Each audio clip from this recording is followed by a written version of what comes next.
నమస్తే, welcome to BRK. నేను ఝాన్సీ. ఇవాళ మనతో పాటు మన స్టూడియోలో ఉన్నారు SRK Velicheti, high court advocate, Telangana. So సార్ని ఇవాళ మనం అడగబోయేది మ్యారేజ్ డిస్ప్యూట్స్ గురించి. అసలు ఈ సమస్య ఎందుకు ఎక్కువగా అవుతోంది అనే దాని గురించి అడిగి తెలుసుకుందాం. నమస్కారం సార్. నమస్తే అమ్మా. సార్ కరెన్సీ మీ బీఆర్కే ప్రేక్షకులందరికీ కూడా నమస్తే అండి. Okay sir, thank you sir. Sir ముఖ్యంగా అసలు ఈ మ్యారేజ్ డిస్ప్యూట్స్ అనేవి ఈ మధ్యకాలంలో చాలా ఎక్కువగా చూస్తున్నాం సార్. సో దీనికి ముఖ్య కారణాలు ఏంటి? దీని ముఖ్య కారణాలు అంటే యాక్చువల్గా ప్రజలు అమ్మాయిల్లో ఉన్న కోరికలు ఎక్కువ పెరుగుతున్నాయి. ఓకే. దాని మూలాన తర్వాత పేరెంటల్ ఇన్వాల్వ్మెంట్ ఎక్కువ ఉంది అమ్మాయిల తరఫు నుంచి. Okay. These are leading to matrimonial disputes. Okay okay sir. So ఎక్కువగా జరిగేదంతా కూడా అక్కడి నుంచే స్టార్ట్ అవుతూ ఉంది. ఈ కాలంలో ఇప్పుడు చూస్తే మగపిల్లలకి అసలు అమ్మాయిలు దొరకడమే చాలా కష్టంగా ఉంది వాళ్ళ కోరికల్ని చూస్తూ ఉంటే. Okay okay, right sir. మరి మ్యారేజ్ అయినా కూడా చాలా సందర్భాల్లో చాలా మంది కేసెస్లో విడాకుల వరకు వెళ్తూ ఉన్నాయి సార్. దీనికి అసలు మెయిన్ రీజన్ ఏమై ఉండొచ్చు? దీనికి రెండు కారణాలు బేసిక్గా చెప్పుకోవాలమ్మా. ఫస్ట్ ఆఫ్ ఆల్ ఏమిటి అంటే ఈ కాలంలో లేట్ మ్యారేజెస్ అవుతున్నాయి. ఒకటి రైట్ సార్. ఒక పర్సనాలిటీ అనేది ప్రతి ఇద్దరిలోనూ డెవలప్మెంట్ అయిపోతుంది. ఆ పర్సనాలిటీని వాళ్ళు వదిలిపెట్టుకోలేకపోతున్న పరిస్థితి అవుతుంది. ఓకే. తర్వాత ఏమిటి అంటే ఈగోస్ క్లాష్. ఓకే. ఇద్దరు ఇప్పుడు నవేడేస్ ఏంటి అంటే both boy and girl are earning. Right sir. వాళ్ళు ఎర్న్ చేస్తున్నప్పుడు ఏమవుతుంది అంటే నేను సంపాదిస్తున్నాను, నేను ఈక్వల్, నేను ఇది అని మన ఏంటంటే పాతకాలం ఆచారాలు ఇవన్నీ పక్కన పెట్టేస్తున్నారు ఒకటి. Okay sir. రెండోది ఏంటంటే ఎక్కువగా పేరెంటల్ ఇన్వాల్వ్మెంట్ ఉంటుంది అమ్మాయి తరఫు నుంచి. Okay sir. సో ఈ ఈగోస్ని అక్కర్లేదు మనం అది సెటిల్ అయ్యే కేసెస్ని కూడా they are going for the divorce. అంటే ఎవరో మాట పడాలి అనుకోవట్లేదు. అది మాట పడాలి అని కాదు, మాటని యాక్చువల్గా వాళ్ళని కలుపుదాం అనే ఉద్దేశం ఎవరిలోనూ లేదు ఈ మధ్య కాలంలో. Okay sir. పూర్వకాలంలో ఏముండేదంటే జాయింట్ ఫ్యామిలీస్ ఉండేవి. ఆ జాయింట్ ఫ్యామిలీస్లో ఒకళ్ళు కాకపోతే ఒకళ్ళన్నా కూడా వాళ్ళు కవర్ చేస్తూ ఉండేవాళ్ళు. ఇట్లా కాదు ఇట్లా అని చెప్పేసి ఎవరిది తప్పు ఉండే వాళ్ళని ఇది చేసుకుంటూ కవర్ చేస్తూ మ్యారేజ్ని అది ఇన్స్టిట్యూషన్ని నిలిపెట్టేవాళ్ళు. ఇప్పుడు మైక్రో ఫ్యామిలీస్ వచ్చిన తర్వాత ఆ అడ్వైజర్ లేవు.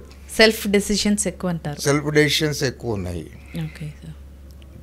సార్ మరి మెయిన్గా ఇప్పుడు డివోర్స్ అప్లై చేస్తున్నారు మామూలుగా కేసు ఫైల్ చేసినప్పుడు. అంటే ఏ బేసిస్ మీద వాళ్ళు డివోర్స్ అప్లై చేయొచ్చు సార్? అంటే అప్లై చేసిన వెంటనే వస్తుందా? దానికి కూడా పర్టికులర్గా ఏమన్నా? దానికి కూడా టైం ఉందమ్మా. Okay sir. వెంటనే చేయరు. దీంట్లో చాలా స్టెప్స్ ఉన్నాయి. ఓకే సార్, చెప్పండి సార్. ఇప్పుడు మ్యారేజ్ డిస్ప్యూట్కి వెళ్తే కోర్టుకి వెళ్ళాలి అనుకుంటే కోర్టుకి వెళ్ళే ముందర మీరు కేసు ఫైల్ చేసేయంగానే ఫస్ట్ మీడియేషన్ సెంటర్కి పంపిస్తారు. Okay sir. ముందర మీడియేట్ చేయడానికి చూస్తారు. ఓకే. అంటే కౌన్సిలింగ్ లాగా ఇస్తారు.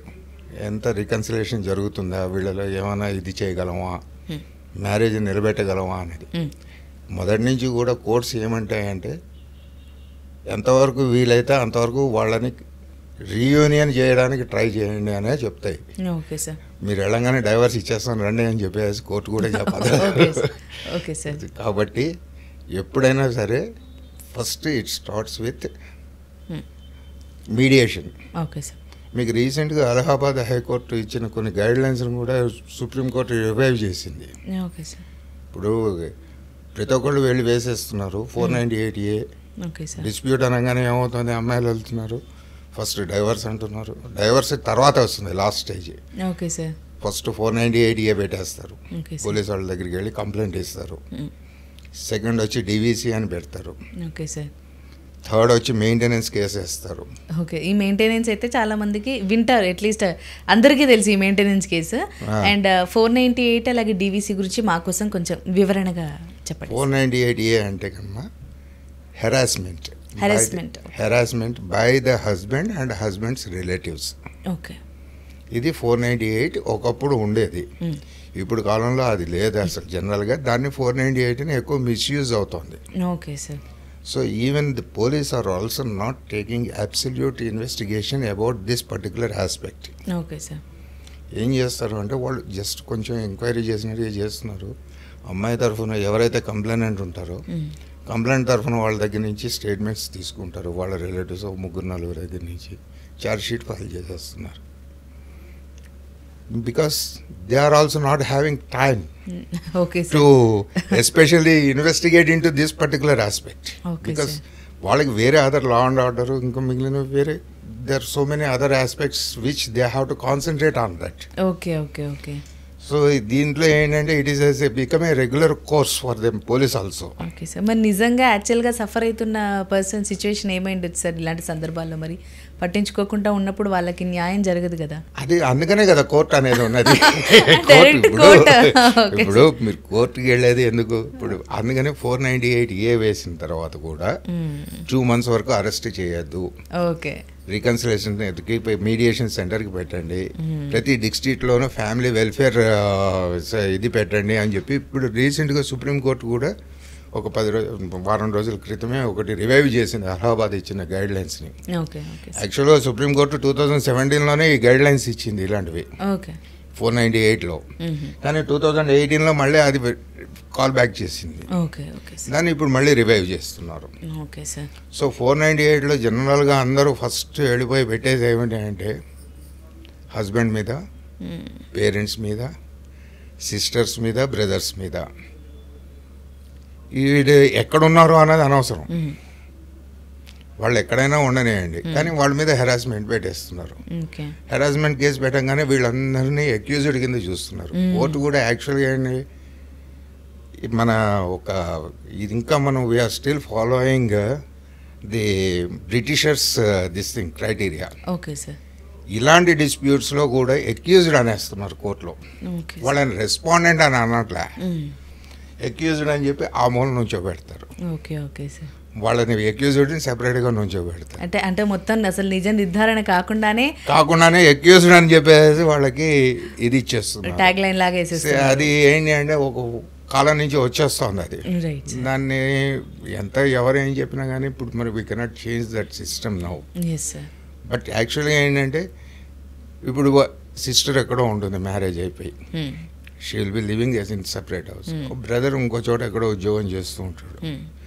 ఎట్ ది మోస్ట్ ఉంటే పేరెంట్స్ అండర్ వన్ రూఫ్ ఉంటారు. వాళ్ళు కూడా ఈ మధ్య ఉండట్లేదు, ఎందుకంటే because this people are living separately nowadays. Okay sir. కాబట్టి ఆ ఇదిలో ఉన్నప్పుడు ఏమవుతుంది, 498 మీద వీళ్ళు ఇవన్నీ ఇన్ఫార్మ్ చేయాలి. అసలు ఏం చేశారు, ఎట్లా చేశారు, ఏమని హెరాస్ చేశారు. నాకు తర్వాత ఏంటి అంటే ఇప్పుడు దాంట్లో కంప్లైంట్లో రాసేస్తారు, నేను ఒక 20 తులాలు బంగారం ఇచ్చాను, ఒక 1 కిలో 2 కిలోలు సిల్వర్ ఇచ్చాను, ఆర్నమెంట్స్ ఇచ్చాను, హౌస్ హోల్డ్ ఆర్నమెంట్స్ ఇచ్చేసాను. ఉన్నా లేకపోయినా నిజమైనా కాకపోయినా they will be writing these are all the given by the legal professional అనే చెప్పుకోవాలి ఒక విధంగా. వాళ్ళకి ఎట్లా ఎందుకంటే ఆ లీగల్ ఫ్రేమ్లోకి వచ్చి క్రైమ్ అనేది రావాలి, ఎస్టాబ్లిష్ అవ్వాలి అంటే ఇలాంటివన్నీ ఉన్నా లేకపోయినా రాయాల్సి వస్తుంది అని రాసేస్తారు. But that is proving is చాలా ఇంపార్టెంట్ అవుతుంది సబ్సిక్వెంట్లీ. ఎందుకంటే చాలా మంది కేసెస్లో భార్య బాధితులకు భర్త బాధితులు కూడా ఉన్నారు సార్. నేను అనట్లేదు, ఇది ఏమిటి అంటే భర్త బాధితులే ఇప్పుడు ఎక్కువ ఉన్నారు, సారీ భార్య బాధితులే ఎక్కువ ఉన్నారు.